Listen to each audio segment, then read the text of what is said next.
Welcome, everyone, and thank you for joining us for today's installment of this year's Spring Seminar Series, hosted by the Stavros Niarchos Foundation Center for Hellenic Studies at Fraser University.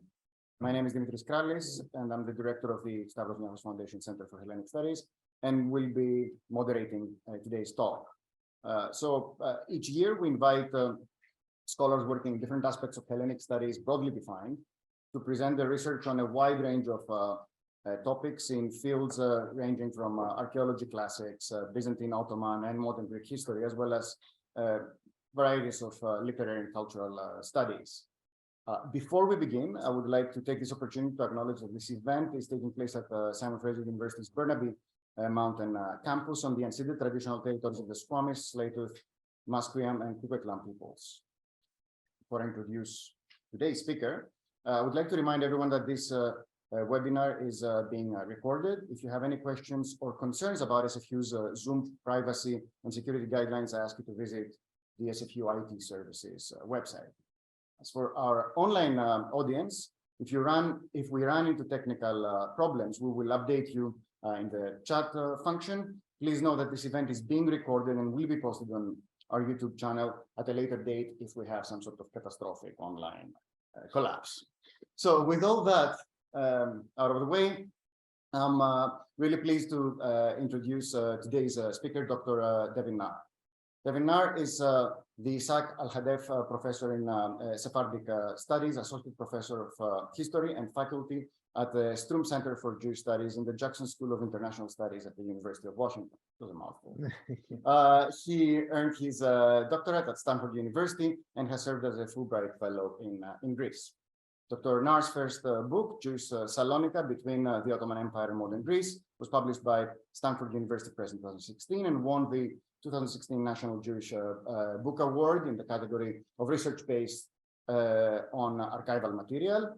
And it was also awarded the 2017 Edmund Keeley Prize for the best book on modern Greek studies, awarded by the Modern Greek Studies Association. As chair of the new Sephardic Studies program, at University of Washington, Dr. Naar has spearheaded a project to collect, preserve, and disseminate the rich Sephardic and Ladino historical, literary, and cultural heritage. With all that said, I hope you will all enjoy today's presentation by Dr. Naar. To you. Thank you very much. It's great to be here. Thank you for the invitation, Dr. Kralis, and thank you to Heather and everybody else at the Niarchos Center who has made today's program possible.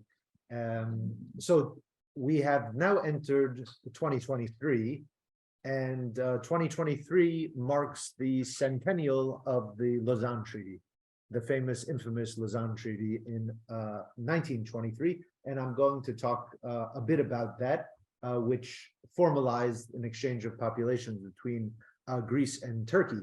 And I should, as I was driving up from Seattle with my spouse, we were talking about this, and I remembered that the first, by a friend, a Turkish friend, the first question I learned how to ask in Turkish was "Nede mubadale hakkında bir kitap yazmıyorsun," which is, why don't you write a book about the exchange of populations, which is a very unusual first question to learn really in any language, but obviously that was a subject that I've been interested since graduate school, that transpired in graduate school. I've not written a book specifically about the mubadale, as it's known in Turkish, the exchange of populations, but it is the theme that I want to address today, because I think it has a lot of not only historic relevance for us, but also contemporary relevance. And the long-lasting legacies of the exchange of populations between Greece and Turkey was something that was very apparent to the architects of the enterprise about 100 years ago.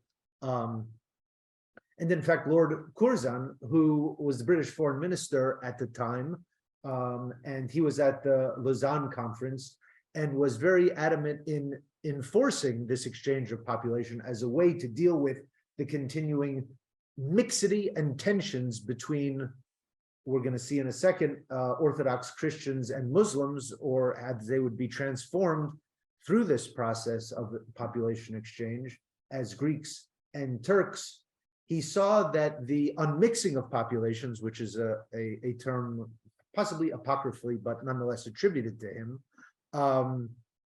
he saw that as the only way forward to move beyond the stalemate and decade of war that had engulfed the Balkans and Asia Minor, from the Balkan Wars through the end of a conflict, through World War I and through the end of a conflict known as the Turkish War of Independence.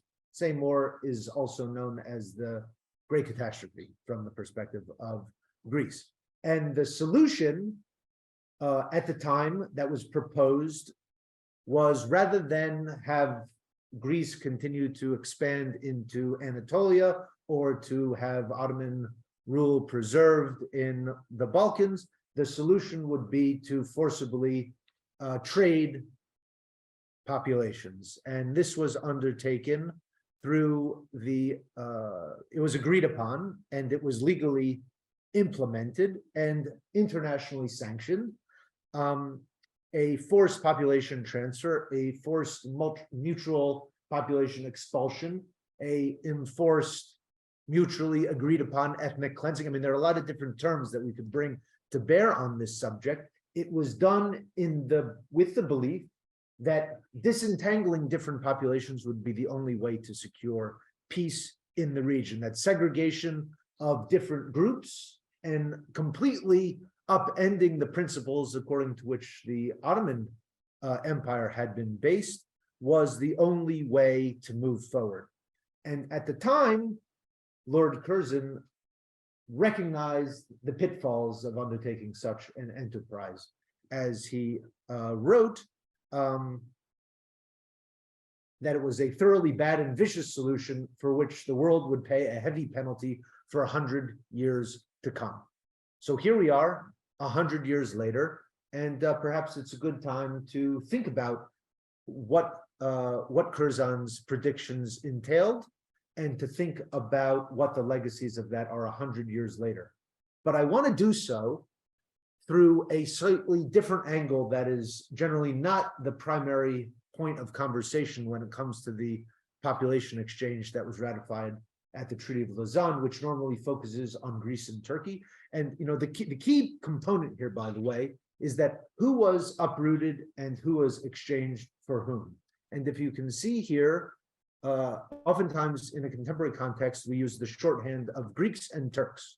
But it's very important to recognize that the language of the Lausanne Treaty did not use the terms Greeks and Turks as exchangeable in the context of the Lausanne Treaty. Rather, it was people of the Turkish nationals of the Greek Orthodox religion. On the one hand, we're going to be traded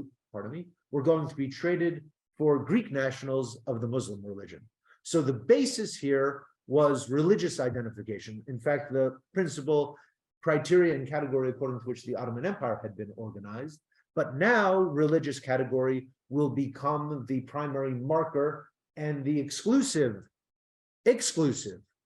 understanding of national identity. So in other words, what is not ostensibly relevant here, and it is not commented upon, is language, for example, historical consciousness, any of the other features that you might associate with forging a national consciousness are not part of this conversation. It is exclusively organized around religion. This was a devastating, internationally agreed upon and endorsed population transfer that culminated a decade of war and resulted in the displacement of millions of people. In fact, this population exchange itself involved nearly 1.5 million Orthodox Christians who were expelled from Anatolia, Asia Minor, and about 500,000 Muslims who were expelled from Greece. And the travels across the Aegean was very difficult, and it was a brutal it was a brutal enterprise. It was a brutal enterprise that also was very difficult for the populations involved to come to terms with. One of the reasons, and this part has been much more readily studied is the extent to which the people who are being traded as if they are tokens or tools of political state actors, which they were, rather than individuals or humans with rights to be protected, was that for those who were mutually expelled through this process, they did not necessarily see themselves either in national terms. The religious framework was remained very, very potent, and we see this in an account that Mark Mazauer brings us a number of years ago in his book on the Balkans, where he quotes a European visitor who visits the region of Macedonia, Ottoman Macedonia, at the start of the 20th century to find out with which national group the villagers, particular villagers associated, did they identify as Greeks or as Bulgarians. And the traveler says that they stared at me uncomprehendingly, asking each other what my words meant.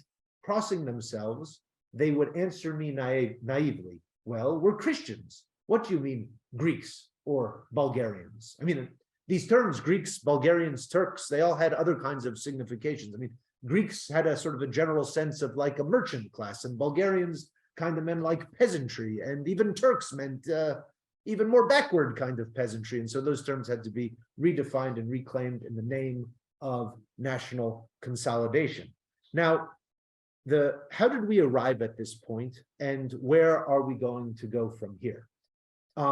I want to focus not on the people that wound up being identified as Greeks or Bulgarians, or the people who wound up being identified as Turks, but I want to speak about a population that also inhabited the region that was not included, was exempt from the exchange of populations, and that was the Jewish population.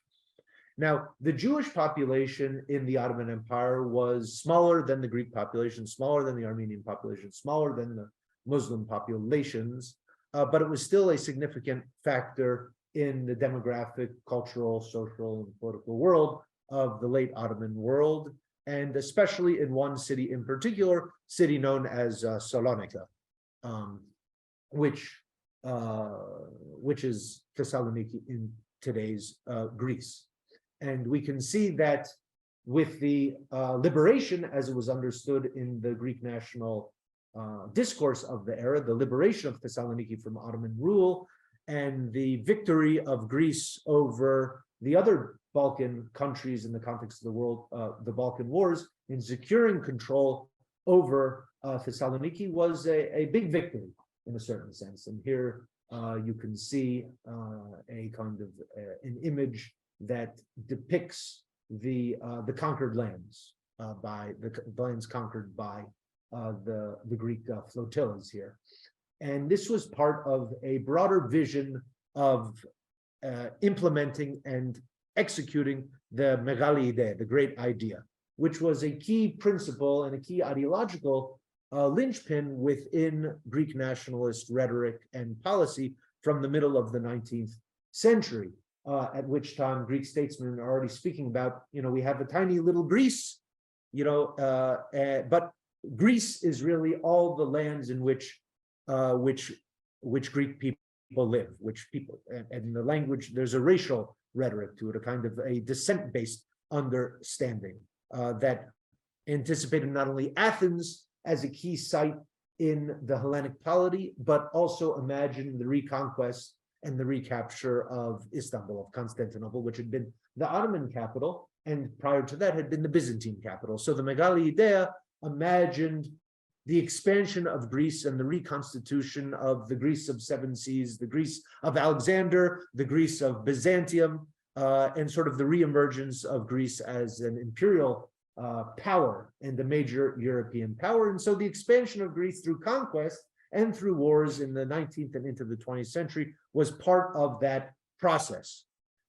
The greatest extent of that would be represented by this map here, with the establishment of Greater Greece, with the occupation of Western Asia Minor at the end of World War I by Greek forces under the direction of Venizelos, who's you can see pictured here. And this is the map of Greater Greece.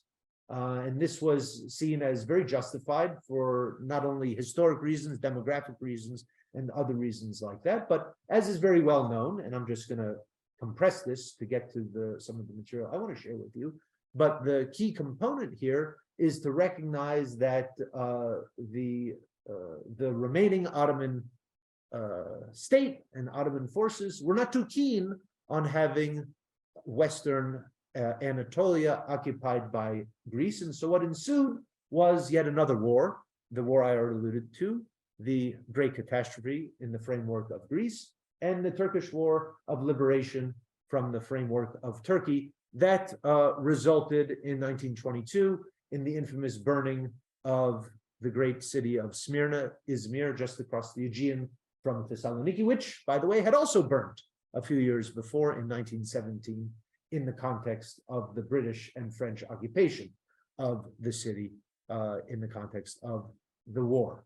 Okay, so these are the events that the war, the destruction of cities, the violence, the devastation led the international powers, which were observing and participating to differing degrees in the conflict, to try to seek a different kind of solution to this problem. And that's where we arrive at the concept of unmixing of peoples, of mutually agreed upon population exchange. And I think it's important to think about the exchange of populations in the context of the broader demographic displacement and violence that was impacting not only the Balkans, but also Anatolia in the context of World War I.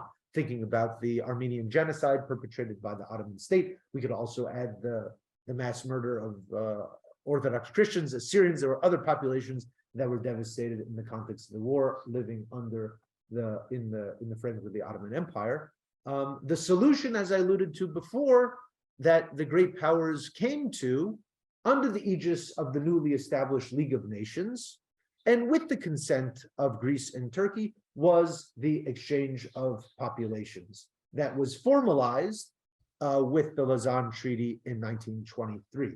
And here you can see the train, a train being an important symbol of deportation, perhaps most provocatively and ingrained in our collective memory associated with the Second World War and the Holocaust. But previous deportations by train involved the deportation of Armenians during the context of the genocide, and the deportation of refugees, the prosfuges, by train from one side of the Aegean to the others, by ship, and also by land routes. And again, I want to emphasize how unnatural this process was, even though from the outside, from the colonial gaze of people like Lord Curzon, who wanted to believe that there were nations who could be disentangled one from the other, and who had a clear defining criteria and understanding. That was not necessarily the situation. And I want to share with you a fascinating poem that I recently came across. Actually, I came across it. It was shared with me on a Turkish Jewish website, Avlaremos, which was profiling a very fascinating book of Karamanlidika poetry. And Karamanlidika, or Karamanli, this is essentially Turkish written in the Greek alphabet. So you can see it here. That was spoken by many of the Orthodox Christians living in Anatolia in Asia Minor. And these were among those who were subject to the forced population exchange. And when they came to Greece, they continued to use this language, their Turkish language, which they wrote in Greek characters. And I have one poem for you from this period after the exchange of populations, which is entitled Longing. And what's fascinating here is that it creates a sense of deep connection to the homeland, but the homeland being not the place to which these refugees have been told is the place to which they now belong, Greece, but rather a sense of longing and connection to the place from which they have been expelled, Anatolia. And they do something else very interesting here, which is they analogize their experience of exile to that of Jews in a historic context. So I just want to make clear what is going on here. The great powers and the state leaders are telling the populations living under their aegis that they are returning to their real country, their real homeland. Meanwhile, the experience on the ground is that they're being uprooted. They're being exiled. They're being forced out of the lands and the towns and the villages and the cities that they and their families and ancestors had called home since essentially time immemorial. And so the snippet of the poem that I bring for you here is related to this analogy to the Jews. And so it says here, once the Jews were expelled, they cried at the water's edge as they fled. This is an allusion to the Psalms in the Bible where, crying as they sat by the waters of Babylon. This is an evocation of that kind of sense. We cry just like them. We're like Jews from far away. Our homeland is far away. In other words, we've arrived in Greece, which is, we are told is our homeland, but our homeland is not there. It's over there where we've come from. We cannot see it up close. Our lover, Anatolia, Asia Minor, will it be possible to reunite? We long for its air. Our eyes are always on you. We are thirsty for your waters. You are the one who gives us light. Let's see you again. Let's live in your arms and die in your arms. So again, this gives a sense of a disconnect between the discourse and practices of the great powers in the League of Nations, the statesmen like Venizelos, Mustafa Kemal Atatürk, on the one hand, and then the population on the other, a resistance to the very processes that they have been that have been forced upon them. How does all this play out in a city like Thessaloniki? A city like Thessaloniki, which was now the second largest city in Greece, a major port city for the entire Balkans, and an unusual city insofar as that about half the population were Judeo-Spanish speaking Sephardic Jews, with the remaining proportions of the population being Greek-speaking Christians, some Bulgarian-speaking Christians, Muslims, Turkish-speaking Muslims, and also there were some Judeo-Spanish speaking Muslims who were of, it gets very complicated. These were the descendants of Jewish converts to Islam who had preserved the Judeo-Spanish language, the Sephardic language to a certain extent while adopting Turkish. And what's interesting in their context, for them, they are known as the Donme. They were counted as Muslims in the context of the exchange of population, and they were expelled to Turkey, where in Turkey they came to be known as Salonicans. So it's kind of code in Turkey today. If you refer to somebody as Salonicli, that is a code to say, oh, they are Donme, they're from Salonica, meaning that they are descendants of Jews. And there are all sorts of fascinating conspiracy theories, anti-Semitic conspiracy theories. We're not going to get into that right now. The city to which the prosfuges, the refugees from Asia Minor, arrive after in the 1920s, is a city that is already divided by certain practices and legal statutes that are the legacy of the Ottoman state. The Ottoman state was organized into discrete kind of communities, millets. There was a Jewish millet, there was an Orthodox Christian millet, Armenian millet, and they had, each of these millets had their own kinds of institutions and governing structures. What happened when Thessaloniki became part of Greece is that all of the governing structures that were responsible for the Orthodox Christians were abolished, and all of those responsibilities, social services, medical stuff, neighborhoods, hygiene, education, were all taken over by the Greek state. But the Greek state preserved essentially the status of the Jewish community, as it did with the Muslim community in Thracia. And they had, to a certain extent, their own self-governing institutions that continued to operate in the city, and in the case of Muslims in Thrace, in other parts of the country. And this led already at the end of the war, and even prior to the exchange of population, a recognition on the part of the Judeo-Spanish public sphere. Here we have the Judeo-Spanish newspaper, El Pueblo, the people. The headline here is Las dos Salónicas, the two Salonicas. There's the Christian Salonica, which is the Salonica of the state. And then there is the Jewish Salonica, which is the Salonica that is run by the Jewish community. And this already created certain kinds of tensions to which now the population exchange would exacerbate. And we can see here in the press a sense of the Jewish community of Salonica as described as being like a municipality or like a state. Essentially everything that the Greek state did for its citizens, or the city of Thessaloniki did for its Christian citizens, the Jewish community did for the Jewish citizens of the city. So after the fire of 1917, the state took over largely the responsibility of settling the Christian refugees from the fire, whereas the Jewish community largely took responsibility for settling the Jewish victims of the fire.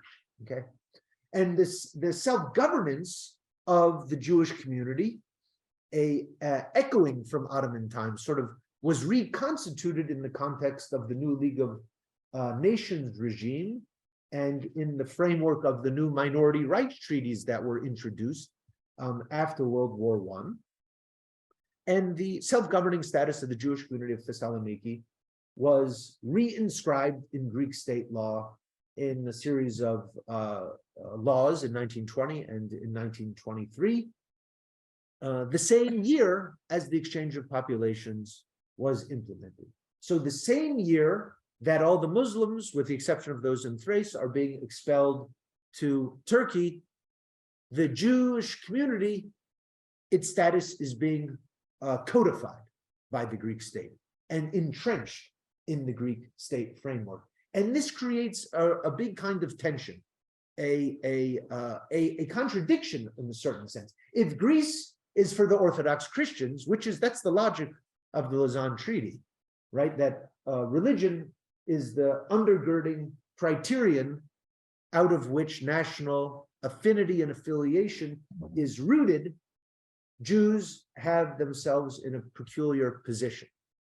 Can they ever become part of the nation if the national discussion, as formalized in the international community and as recognized not only by Venizelos and not only by the Greek state, but by the League of Nations, that the undergirding principle of who constitutes a Greek is Orthodox Christianity? Can you become a real Greek if you are not Orthodox Christian? And this becomes a question that Greek state actors and the public sphere, as well as Jewish community leaders and everyday people, are hotly contesting during this period.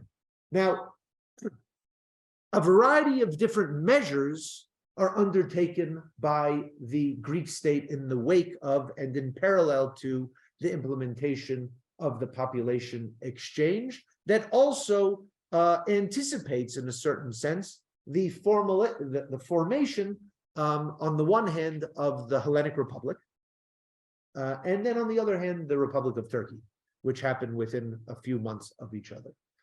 One of the decisions that the new government under the aegis of Venizelos takes,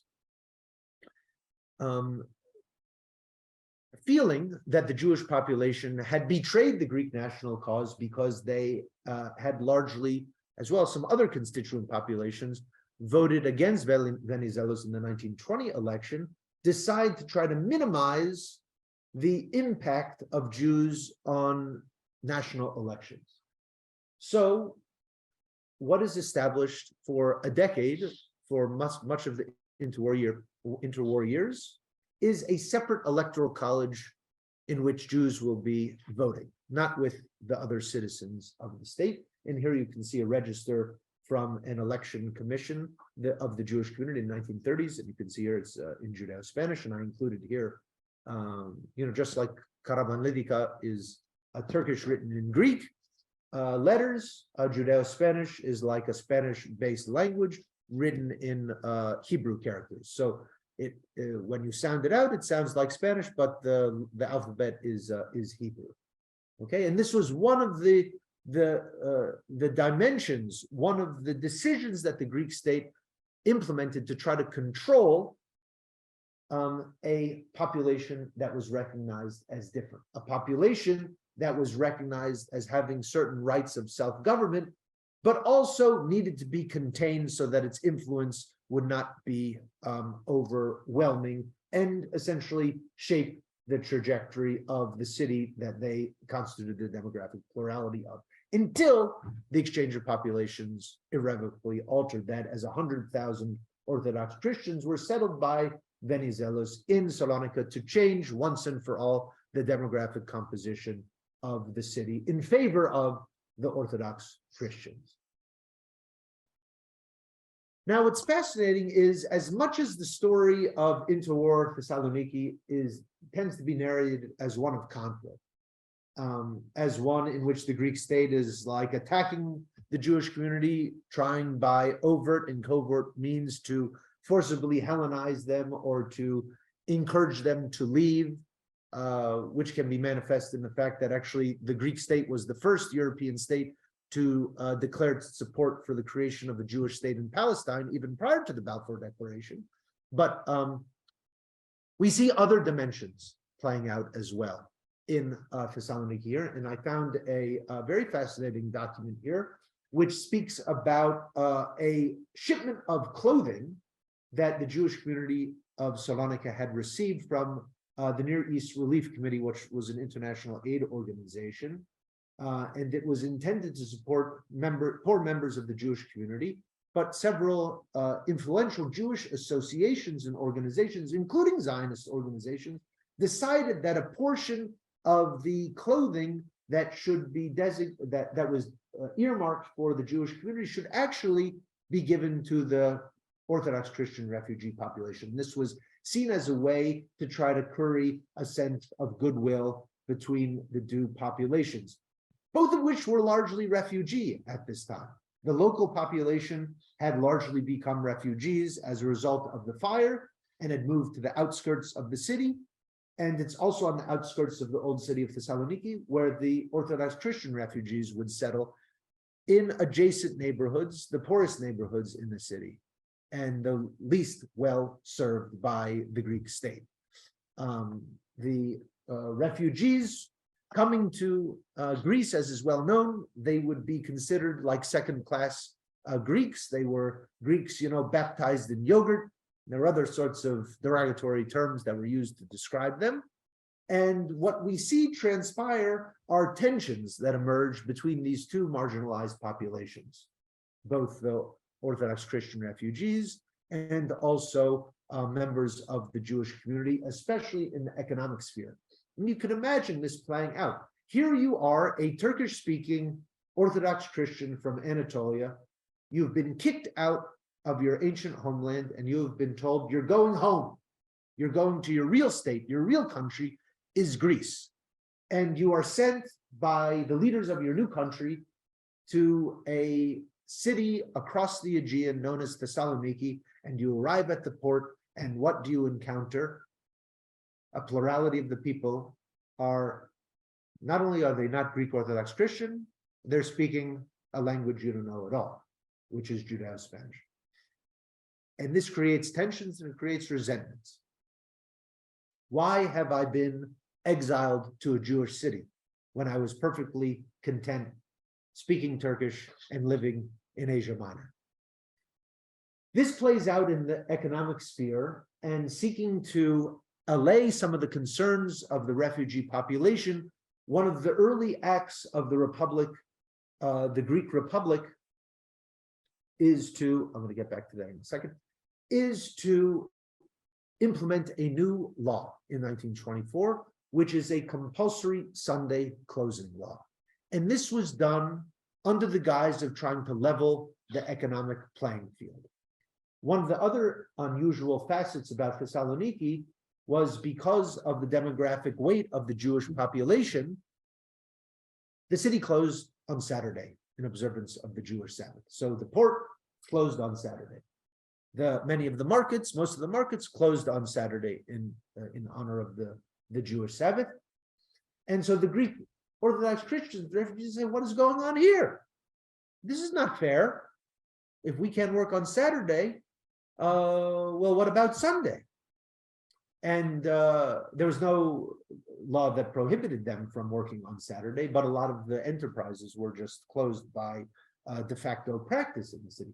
So what wound up happening was under pressure from the refugee population, the Greek state passes a compulsory Sunday closing law, which incenses the Jewish community leaders, because according to the laws of self-governance that the Greek state had just passed the year before, the right to observe the Jewish Sabbath had been enshrined in law. So the same Jewish organizations that were helping the refugees with the close are now petitioning to the League of Nations, claiming that their rights as a minority population have been violated by the imposition of the Sunday closing law. And the League of Nations discusses whether this law is a violation of the minority treaties that were under the jurisdiction of the League of Nations. And what did they conclude? Well, it may be a violation of the spirit of the law, but it's not a violation of the letter of the law. If Jews were compelled to work on the Sabbath, that would be a problem. But because they're only compelled to not work on Sunday, not a problem, and the League of Nations is not going to intervene. So from the perspective of the Jewish leaders, they say this is not really fair, because now we're going to lose 2 days of business, or we're going to have to violate the observance of their Sabbath, which was a holy day in which specifically conducting economic transactions was strictly forbidden. So this created a very big tension and a very big problem. At the same time, the processes of trying to meet the demands of the Greek state to accommodate their new reality in Greece as citizens of Greece are beginning to move forward.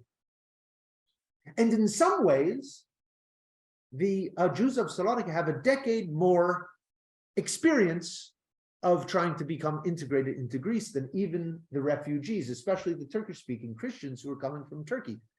Living in a Greek-speaking environment for them is brand new.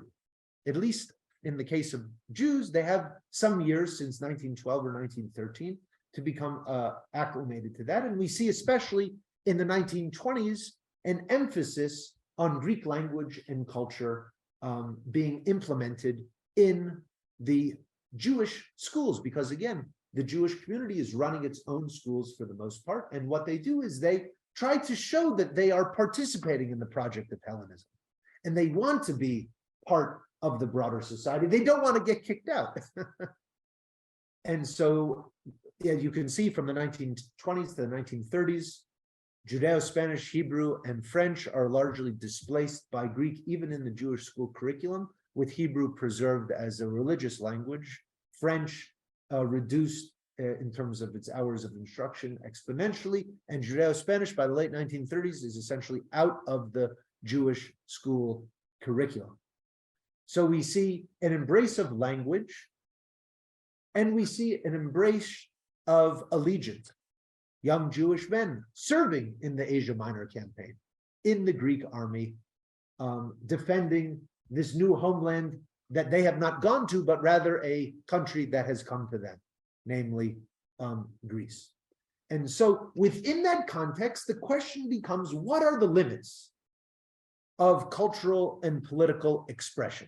Essentially, what the Jewish community leaders in Thessaloniki are doing in the 1920s is they are not resisting Hellenism or Hellenization. They are defining it differently. They say, we want to be part of Greece, but we understand the criteria according to which we will define Greekness with different terms. Greekness is not about religion, and it is not about descent. Greekness is not about blood. Greekness is a civic identity. It is about participation in the institutions of the society. It is about fealty to the state. It is about embracing the national language, but not necessarily to the exclusion of other minoritized languages. This is the argument that the Jewish community brings, and this is the argument that actually flies in the face not only of the emergent ethno-nationalism in Greece, but the very principles according to which the Lausanne Treaty had been articulated, which had religion at the base. They say, actually, religion is not going to be the base according to which we're going to define Greekness. It's going to be culture and political allegiance. So they try to experiment. How far can they go? And this is one of my favorite photographs. I included in my book. And this is a Jewish girls' orphanage, Jewish New Year's greeting card, a postcard that was distributed in 1926. It begins here at the top right. Hebrew goes right to left like Arabic. Says Tisku Shanim Rabot, says this is the Sephardic Jewish New Year's greeting. So what are the identities that this image is projecting? Say we are Jews and we are Sephardic Jews. And here's the name of the orphanage in Ladino and Hebrew letters, Orfelinato de Ijas Mayaraboa. Okay. And then it has the date according to the Hebrew calendar with the Star of David, and the word in the center there is Zion, Zion, a reference to Jerusalem and the land of Israel. The principal supporters of this particular orphanage happen to also be Zionists. But in bigger letters at the bottom here, we have the title of the orphanage in Greek. Say, we are Greek, we are Sephardic, we are Jewish, we are Greek, we are also European. That's what the French means. And where are we? We are in Thessaloniki. This is our city, and that is, these multiple affiliations are also reflected on the blackboard in the background, where it says, what does it say? Yeah. So it says teacher and student in Greek and Judeo, right? Yeah, in Greek and Judeo-Spanish.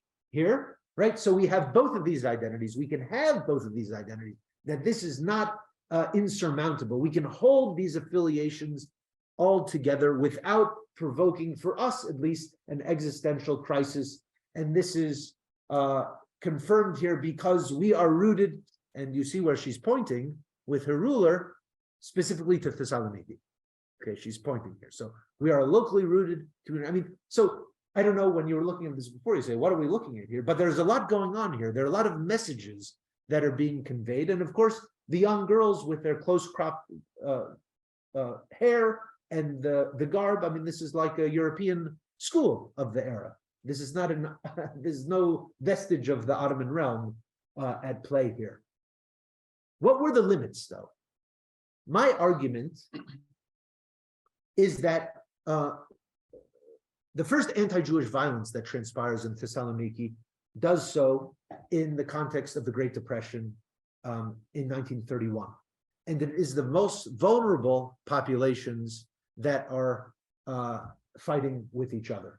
The prosviges, the Orthodox Christian refugees that have come from Asia Minor, wind up attacking an impoverished Jewish settlement of Jews who had been resettled on the outskirts of the city following the fire of 1917.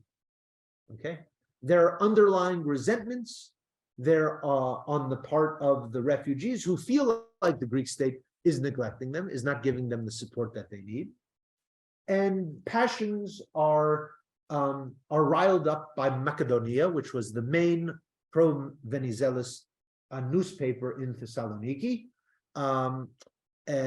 It was a nationalist newspaper. It found its base in the refugee classes, and they launched an anti-Semitic campaign in the context of the Depression. Who is responsible for our woes?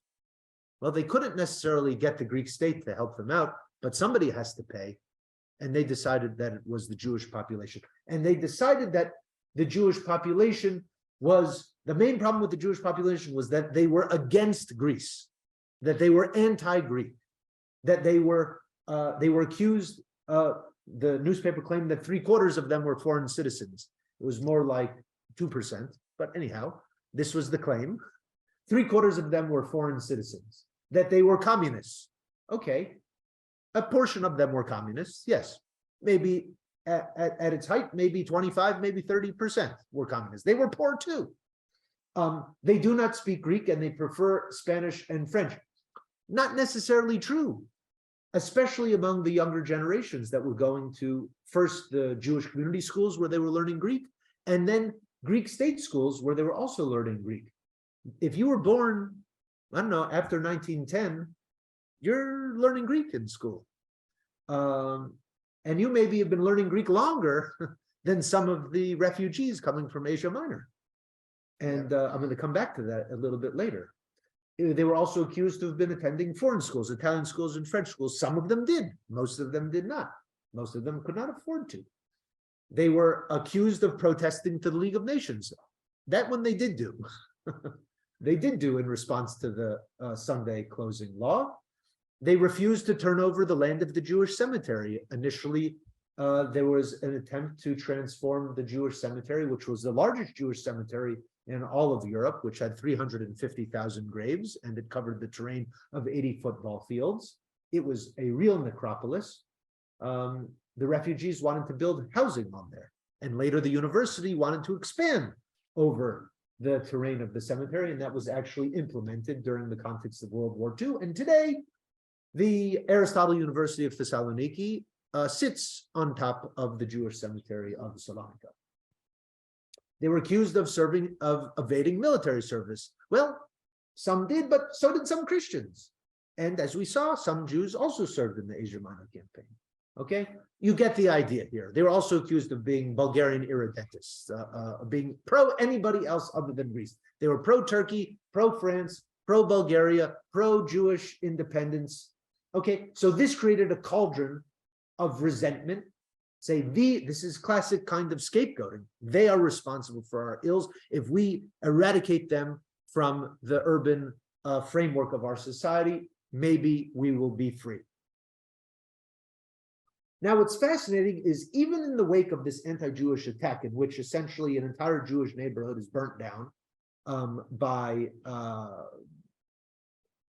a group of several thousand refugees who had come just some years before from Asia Minor after they were stoked up by this newspaper, Macedonia, we see the persistence. This is really fascinating. I'm going to conclude. We see the persistence of this different vision of Hellenism. And I find this very fascinating. They doubled down on their aspiration that Hellenic identity is big enough, is flexible enough, is capacious enough to include all of the citizens of Greece, and not only the Orthodox Christians. So what's fascinating, La Verdad, and you can see this playing out both among Venizelists and among anti-Venizelists, or royalists, we could say. So La Verdad, which was anti-Venizelist, a Judeo-Spanish newspaper, and at certain times supported the monarchy, accused those people who perpetrated the attack against the poor Jewish neighborhood, the refugees, they called them anti-Hellenic Greeks. And it's very interesting because they use different words here. Hellenic and Greek are different words. It's not the same word. Hellenic, Elenos, they use, means it refers to citizen. What is your citizenship? And Gregos, they refer to, Greeks, what is your cultural or ethno-religious identity? And so they imagine, I see I have Christians over here, but it's Jews, Christians, and Muslims alike constituted the Hellenic people, okay? So they do not see Christians equals Hellenes, Christians equals Jews. They see Jews, Christians, and Muslims as residents and citizens of Greece all should have equal claim to the status as members of the Hellenic people. This is a different vision. This is a civic vision of what Hellenic identity could mean. We can see it on the other side. When the debates take place over whether Cyprus should be united with Greece, the debates over ethnosis, we see Jews in Thessaloniki, all of the leading faction, there were 10 different Jewish political parties in Greece, So they were also clearly divided among themselves.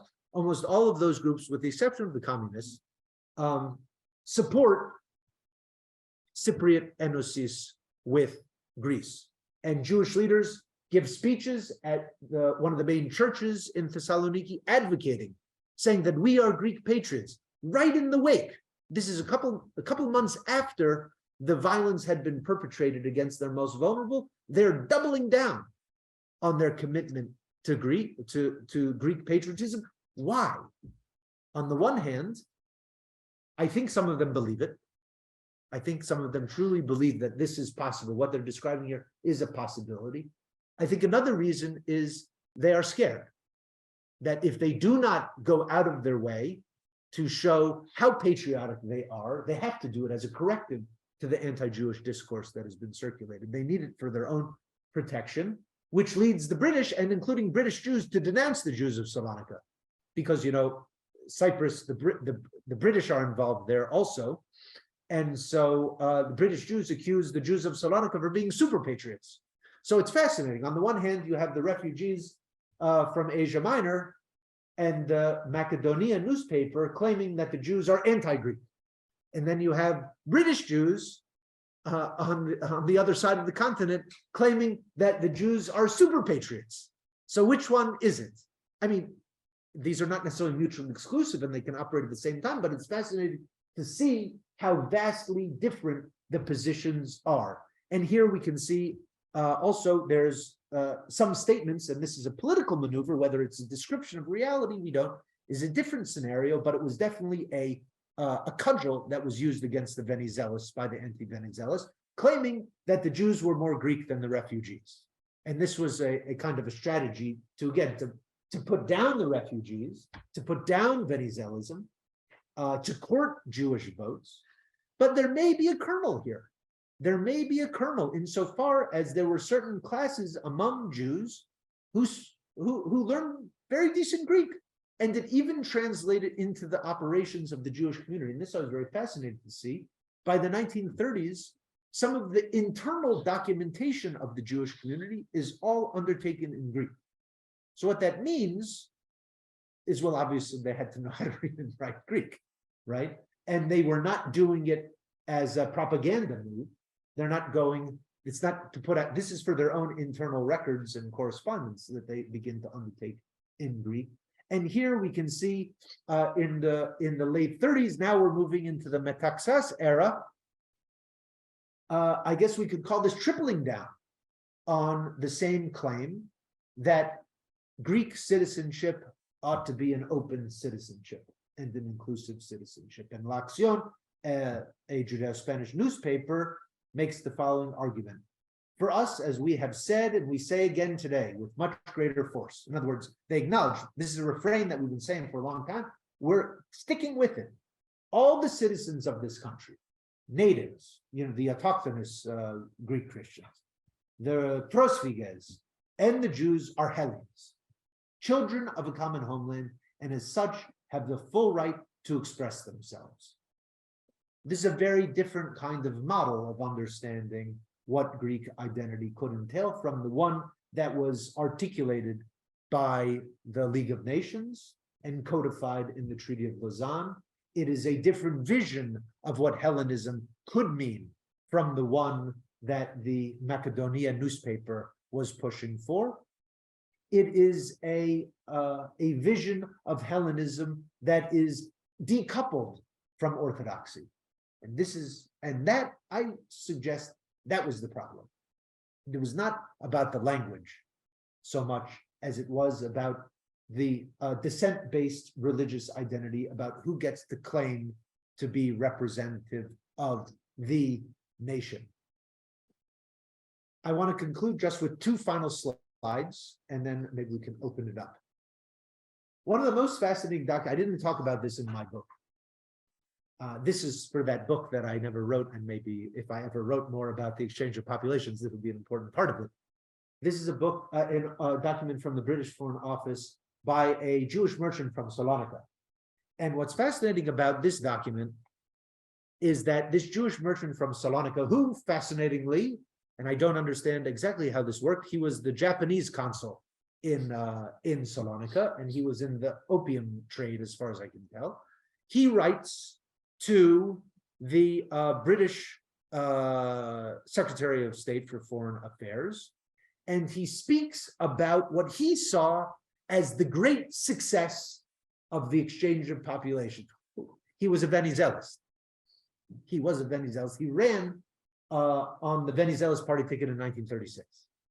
Did not win, but he was a Venizelist. There were not so many Jews who ran on the Venizelos party ticket, but he was one of them. So first of all, it's a possibility, and he brings that voice. There's a class-based component. We can talk about how does a Jewish guy run on the Venizelos ticket, but anyhow, what he is discussing is the problem of Palestine, which was then under the British mandate. And at this time, there was a discussion about partitioning Palestine. And can it be partitioned, and how are you going to draw the line? This is a contemporary discussion also. I mean, this is not just from the 1930s. This is still with us. What are we going to do? How are we going to resolve what he sees as the problem of Arab-Jewish relations in Palestine? And what's fascinating is that what does he propose? And he, as far as I can tell, is the first to propose it, based on his experience living in Salonica and witnessing the exchange of populations between Greece and Turkey. He says, got the answer. I know the answer. Sitting here in Thessaloniki, we know the answer. And he says that the Treaty of Lausanne and the exchange of populations resulted in 1.5 million Greeks being uprooted from Turkey. And this is what he says. This is his distorted view, that they now live happily in Greece. And the 500,000 Turks that lived in Greece are now happily settled in Turkey. How do we define happiness? And I think a lot of those people would themselves dispute that claim on both sides of the Aegean at this time. But he argues that this is the appropriate solution to the Jewish-Arab conflict in Palestine. Don't partition the land, or if you partition the land, that's not enough. You have to unmix the populations. You have to remove and extract the Jews and the Arabs from each other. And he says that they should be persuaded to voluntarily go to one side or the other. And if they are not willing to do so, what should happen? They should be compelled to do so. So the logic that is entrenched with the League of Nations and the Lausanne Treaty that concretizes and invents the idea of the nation, out of which, we saw those Bulgarians and Greeks who were not Bulgarians and Greeks, they were Christians. And even here, the Arabs and Jews were not Arabs and Jews. They were Muslims, Christians, and Jews.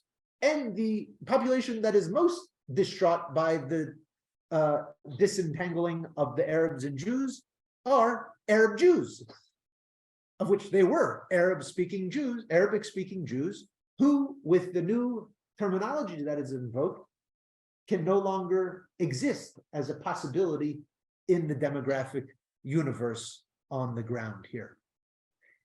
For Edwin Saltiel, he believes that the exchange of populations will bring about peace in the region and will resolve the Jewish problem and will provide a place for the Jewish refugees being kicked out of Europe to settle and live their happy lives.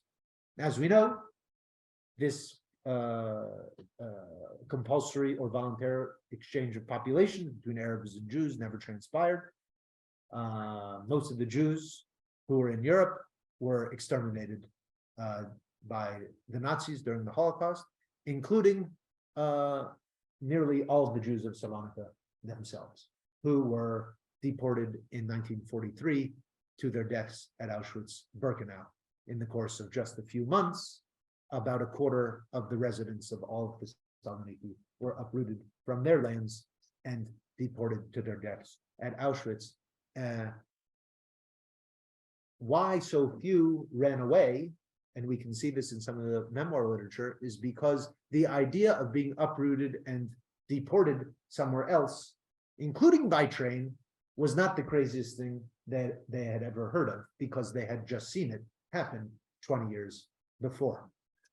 I want to conclude on one final note here, which is, as the war is beginning, and just before the Germans occupy Thessaloniki, after the Greeks have defeated the Italians, the Jewish community of Thessaloniki decides to do something really crazy in the context of a war. At least it seems crazy in retrospect, which is they publish a new prayer book.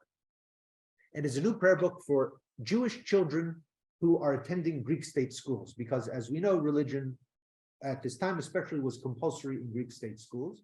And the Jewish students have now been authorized to receive an exemption from learning about Christianity in the Greek state schools.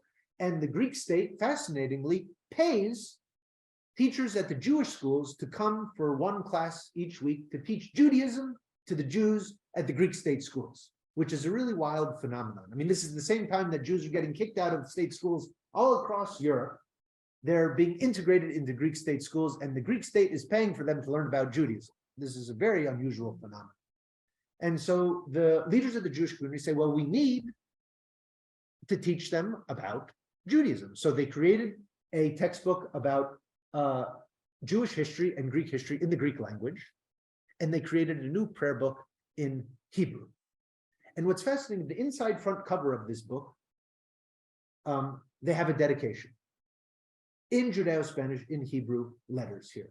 And the dedication is very interesting. It says, in memoria de siempre regretado Shabbatai Henri Rafael Angel, caído en el campo de batalla por nuestra querida patria la Grecia. And then it gives the date in the Hebrew calendar, which is March of 1941.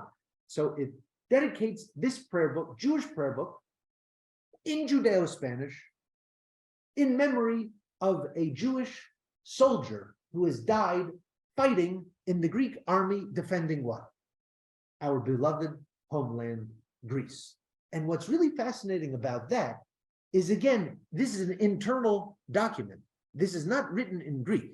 It's nowhere written in Greek. It is written in Judeo-Spanish. It is for the people themselves, for the students themselves, to see that they too should see themselves as part of Greece. A vision that, unfortunately, never seems to have fully materialized. And that, I think, is a legacy of Lausanne and the exchange of populations. Thanks. Thank you so much for such a rich presentation. Before we go to the questions, let me point out that for our online audience, that you can post questions on the chat function or using the Q&A box. I'm sure there's questions, but yes, please, thanks. So I was wondering, I was fascinated by this talk, so I was wondering if you detail this sort of broad-minded, the Hellenist version of identity that the Jewish community sort of pursued and doubled down even after violence having been perpetrated against them. So I was wondering if you see also connections with similar attitudes to the majority population in other parts of Europe, within Jewish communities in Europe. So I was wondering, mainly the Jewish community in Austria-Hungary comes to mind, that which became, hard nationalists, Right, and right. we didn't do so until basically. Right. I'm wondering what you see. It's a great question. I think you can see parallels like that. I mean, I think, So is it the other question is, of course, is it connected? Is it are these connected or parallel? It's a great question, and I think I'd have to give it a little bit more thought. I mean, I think one of the undergirding I would say threads that produces the kind of rhetoric that we see in the case of Greece, I think is a French strain. And I think the French, in terms of a direct, like we could kind of trace that, is a French strain which comes out of I would say, the influence of the French Jewish schools that were operating all throughout the Ottoman Empire in North Africa. These were the Alliance Israélite Universelle schools that were run by you could say, elite Jews in Paris who were seeking to replicate the emancipation and the participation of Jews in French society in other countries in what they saw to be the backwards, despotic realm of the Middle East. And so many of the figures that I didn't necessarily name by name, but who were involved in producing these political visions had gone to school in the French in the French schools, or the French school influence was also displayed inside the Jewish community schools themselves. And so the idea of transforming Jews into patriotic citizens in the liberal model of France was something that was very prevalent in the context of Greece. Now, what is also fascinating, it is the same people who are studying in these same schools, out of which you get all the major political movements. So some of the main communists also were like, down with the liberalism. I mean, like, forget that. I was there, that's terrible. And you see that also with the right-wing Zionists were also products of the Alliance schools, and they rejected it. So like, what's fascinating is that the first newspapers published in Salonica that are published in Greek are bilingual. I referenced one that was published bilingual Greek and French. That was this assimilationist kind of strain, Greek and French. The other multilingual text was the hardcore Zionist press. They published in French and in Greek, and then in Hebrew, which was mostly for show, because they didn't know the language, but it was aspirational. So I think I see France as the main kind of sort of thread, and I think that can also explain maybe the civic framework for their nationalism in a certain sense. And I think it requires further investigation to see what happens in relationship to like Austria-Hungary. I mean, I think the parallel that I think of there is, there's, I don't know if it's a joke, but sometimes it's told like a joke, like who are the last Habsburgs were like the Jews, and like who are the last Ottomans were the Jews. Like they were the ones that really they were really anxious about seeing the disappearance of a multi-confessional, multinational space. And so in that regard, I think there are a lot of parallels that can be drawn between the Austro-Hungarian context and also the Ottoman context and its weight. Okay. The debate between kind of a civic blank identity and an ethnic religious goes back to basically the founding of the Greek state. Yeah. Do we see the Sephardic leaders drawing upon that intellectual heritage? So they know about Velistenes, Rigas Velistenes. They seem to like him. I haven't found a ton about him, but I know that they know about him.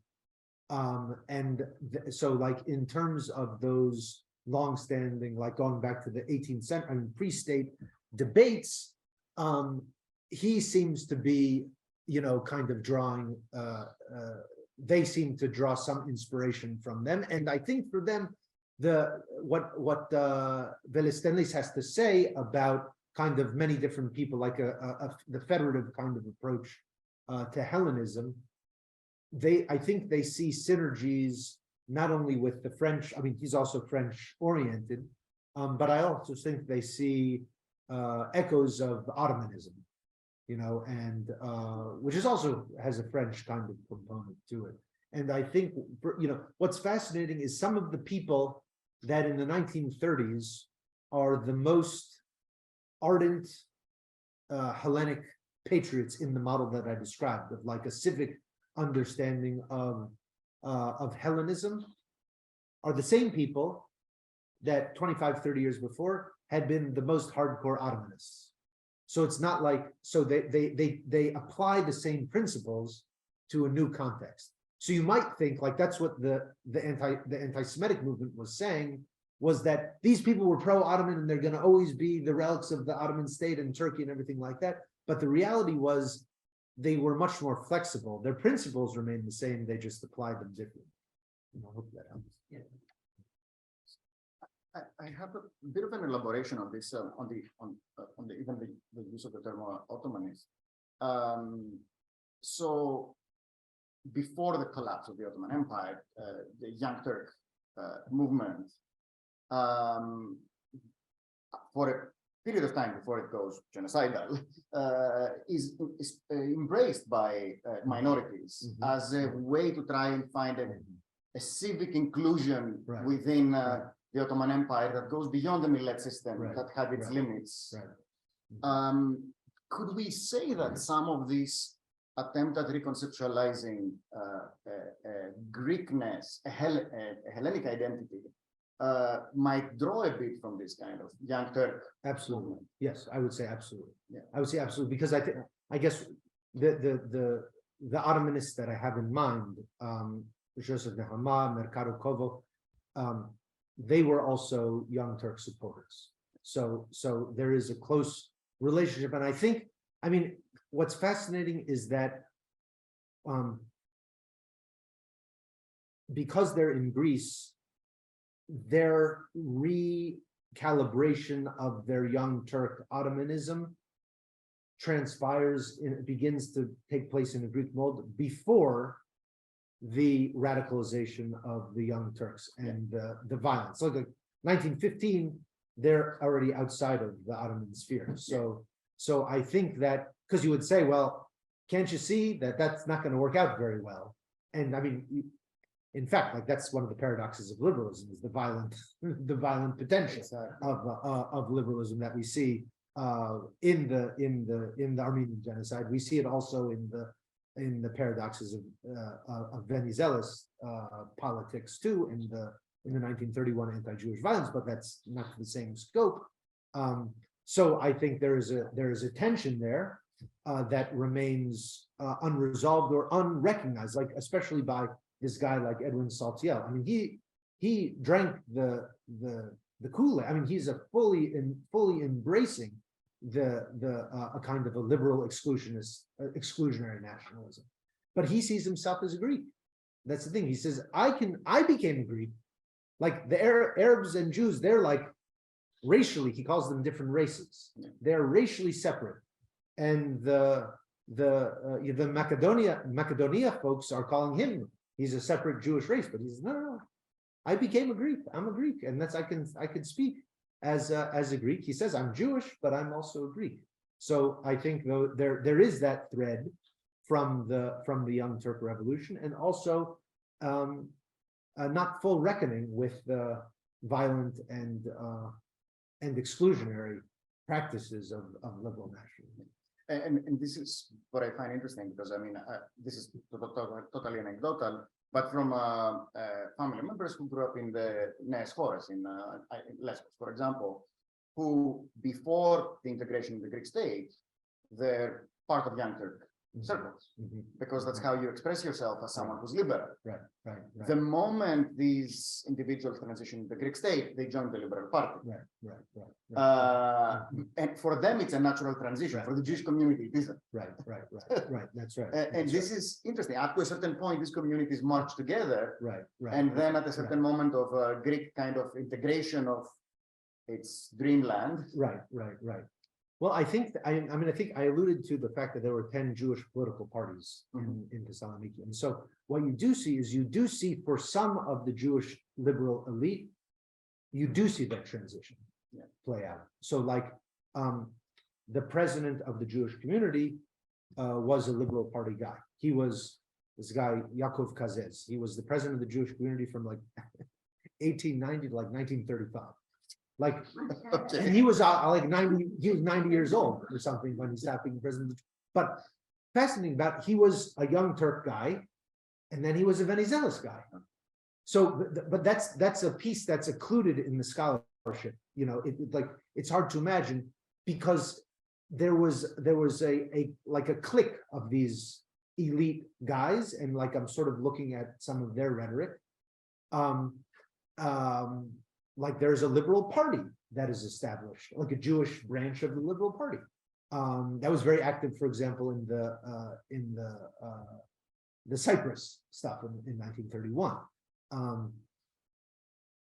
But the poor people the poor people, I think maybe, I don't know what they would have done, but why they go to the Communist Party, I think, in large numbers, like 1926, the high point of Jewish participation in communist electoral politics is 1926, where 39% of Jews cast a vote for the Communist Party. A lot of another portion doesn't participate in the election at all. There's a very high percentage of the time. That is a vote against the Jewish elite. They are upset with the Jewish elite. They are upset with the Jewish elite, whether they are Zionists or whether they are liberal. Because the Zionists and the liberals come out of the middle classes and what they are running the Jewish community as a philanthropic institution, whereas the communists want the Jewish community to operate according to the principles of mutual aid. And so that's the tension there. So I think that, like, if you are a tutunji, a worker in the tobacco factories in Salonica in the 1930s, are you upset at Venizelos? Or are you upset at the Jewish community leaders that have left you out to dry and are not supporting you? Like, probably both, but we don't know enough about, like, we don't know enough. So I gather there is, the Federation of Ohio kind of tradition that leads into the foundation of the Greek Communist Party. Yes, yes. So I suppose that the refugees and the Federation guys meet in the Communist Party at some point. At some part, but here's the other thing: you would expect probably that the refugees would gravitate toward the Communist Party, but many of them would gravitate towards Venizelos. And that's like To the punish flip. the king. Well, right, to punish the king, right? Yeah. But that's sort of the flip of, like, Yeah. why the liberals become monarchists, essentially. Some of the young Turks, some of the members of the Jewish community do not go from their liberal young Turkism to the liberalism of Venizelos. And then why these poor, downtrodden prosviges, they should have become communists. Yeah. Probably. I mean, logically, but they don't, because of the ethnopolitics, I think, that was at play, and the sense that, strategically, it was probably a good move on the part of the Venizelos government to implement, to show the refugees that they do care for them. How are we going to show that? We are going to implement the Sunday closing law, and that was, I think, a very important move that that curried favor with the refugee population.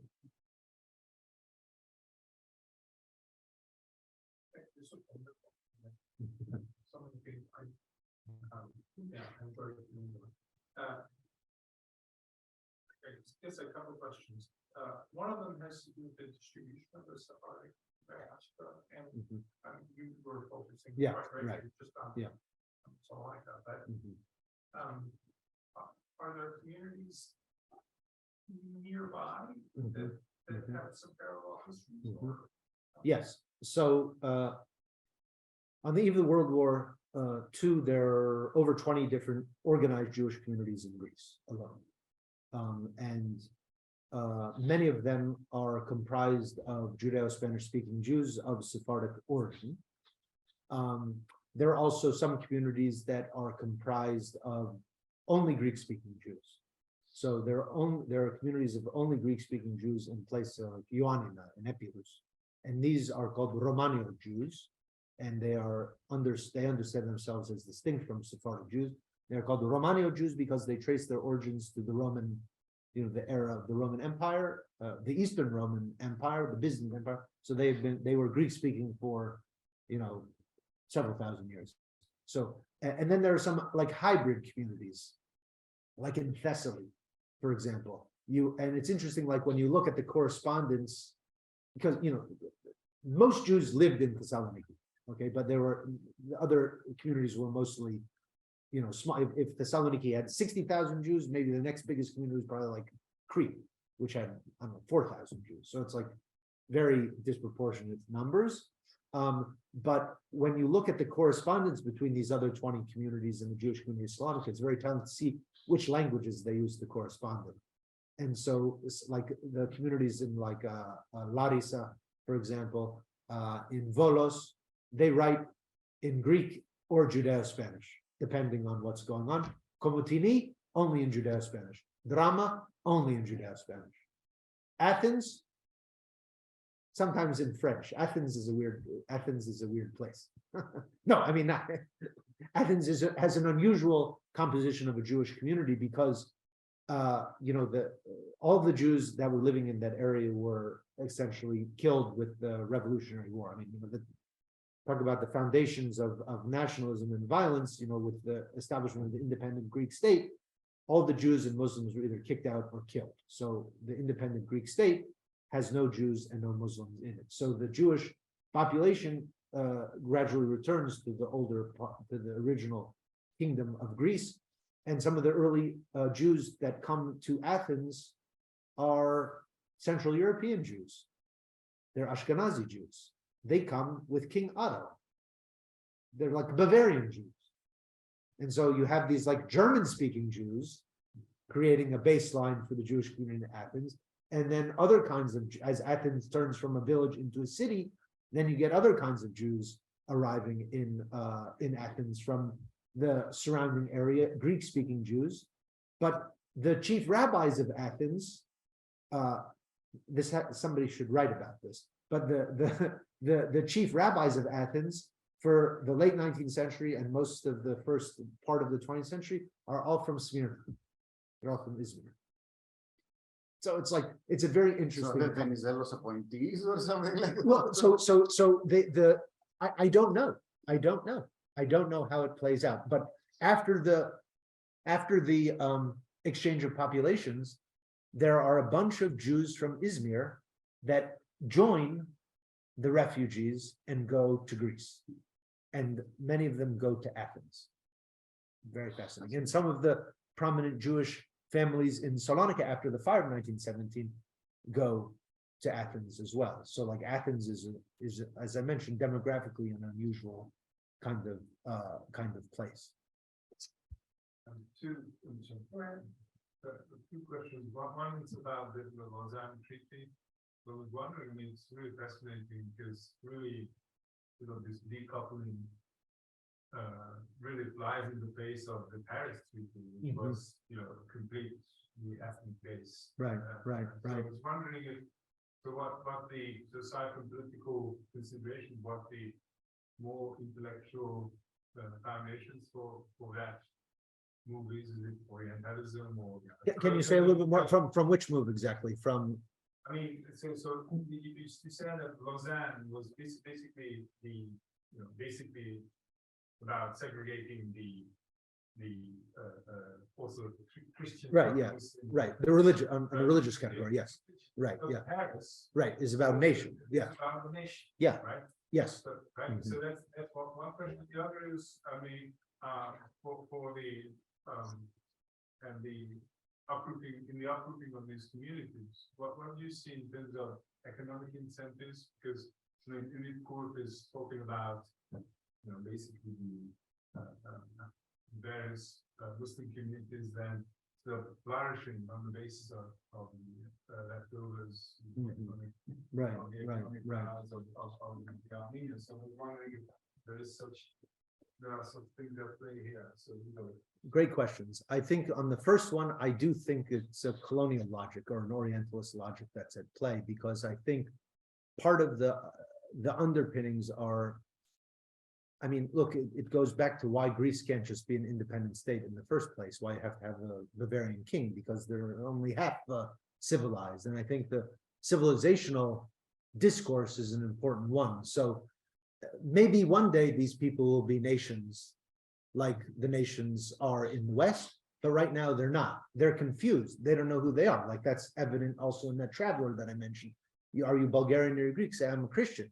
Oh, poor guy. He doesn't know who he is because he's backwards. And one day he'll discover that there's a national identity and that the world is naturally organized by nations, which, by the way, is there's a racial underpinning to that. of course. And so I think that they don't have another thing to draw on. What are they going to do? I mean, in a certain sense, religion made sense, like they were Orientalists and there's a colonial logic too, but it drew on categories that were legible locally.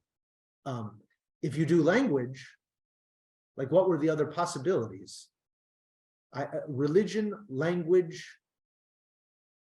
location. I mean, the two probably main ones would. I'm Yeah. not saying that it's Oh. wrong. Oh, no. Well, it may have been. No. I think it was, there were a lot of wrong things about it, but yeah. Yeah. But I mean, I think, well, I mean, even Curzon, as I said in the beginning, he said, this is going to be bad. Like he acknowledged it. But so did Wilson acknowledge his promise for self-determination.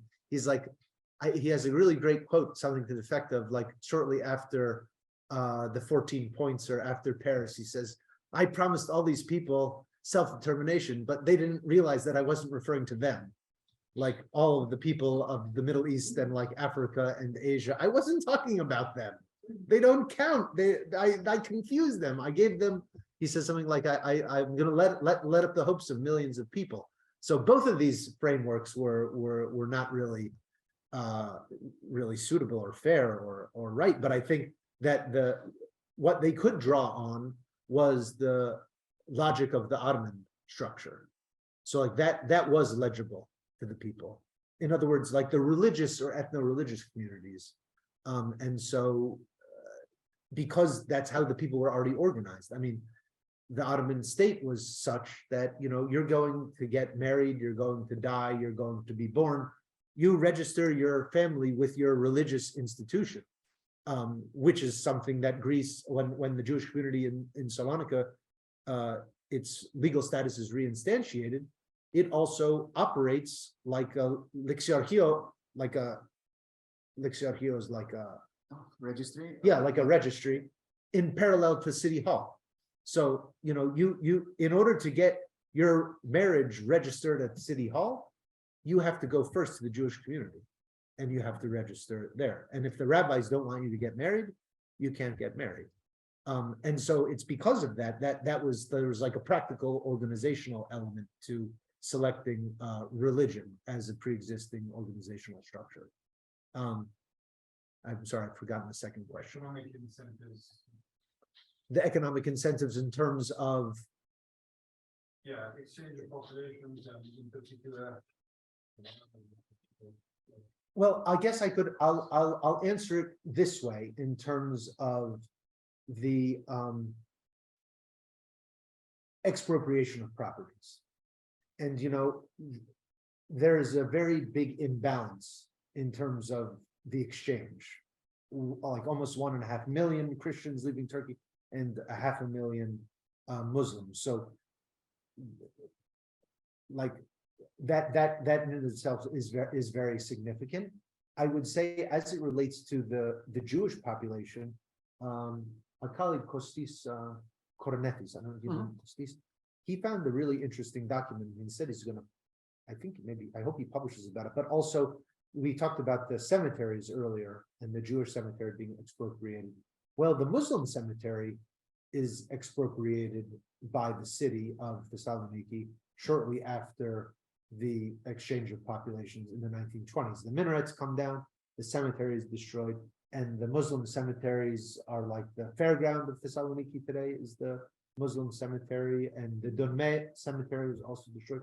What's fascinating there is you have Jewish merchants participating in the expropriation of the Muslim cemetery, buying stones to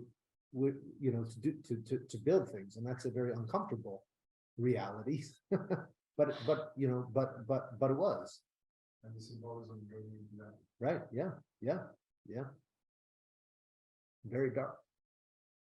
Any final question? Is there anybody on the screen or on anybody? No one has submitted Okay. anything. Okay. So with that, I'll have to thank you not just for a great talk, and I'll have to walk a bit more of a personal or Greek on this. I apologize. It's too much, but also for providing through your material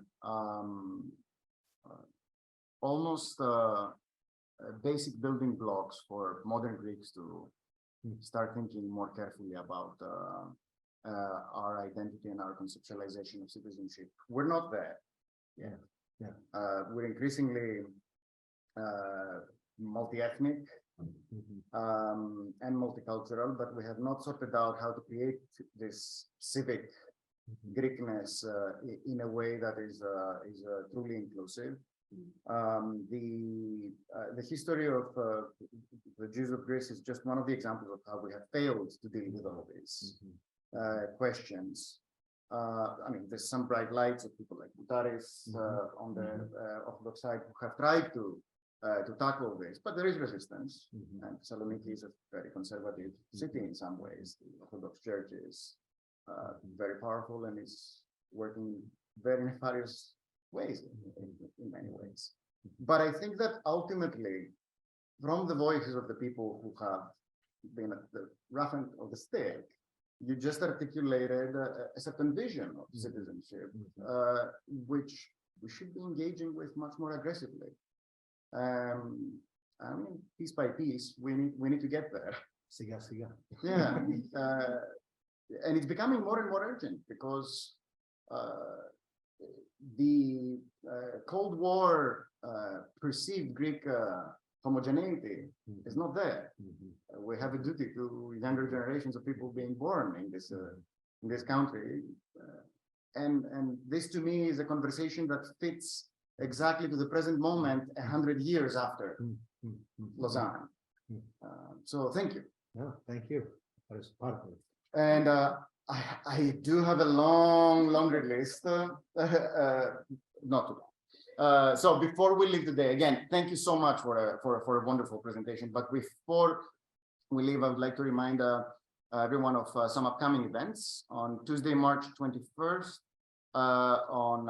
at 7 p.m., the Stavros Niarchos Foundation Center for Hellenic Studies will host Elizabeth Prodromou for the 7th annual Edward and Emily McQueenie Memorial Lecture titled Russia's Religious Influence Building in Greece, Geopolitical Disruption and Orthodox Transnational Competition. I think that's rather topical. This presentation will explore the soft and sharp power tools deployed by the Kremlin and the Moscow Patriarchate for influence building in Greece's complex religious ecosystem, identifying the historical narrative and operational spaces of Russian activity in the Greek religious field. The presentation will be moderated by James Horncastle, the holder of the Edward and Emily McQueenie Professorship in International Relations, and will be followed by an informal reception. The event will be held in downtown Vancouver's SFU Seagull Building at 500 Granville Street, and one can register by going to the website sfu.ca/Hellenic Studies or email hscom, 2 M's, at sfu.ca. And with that, thanks again.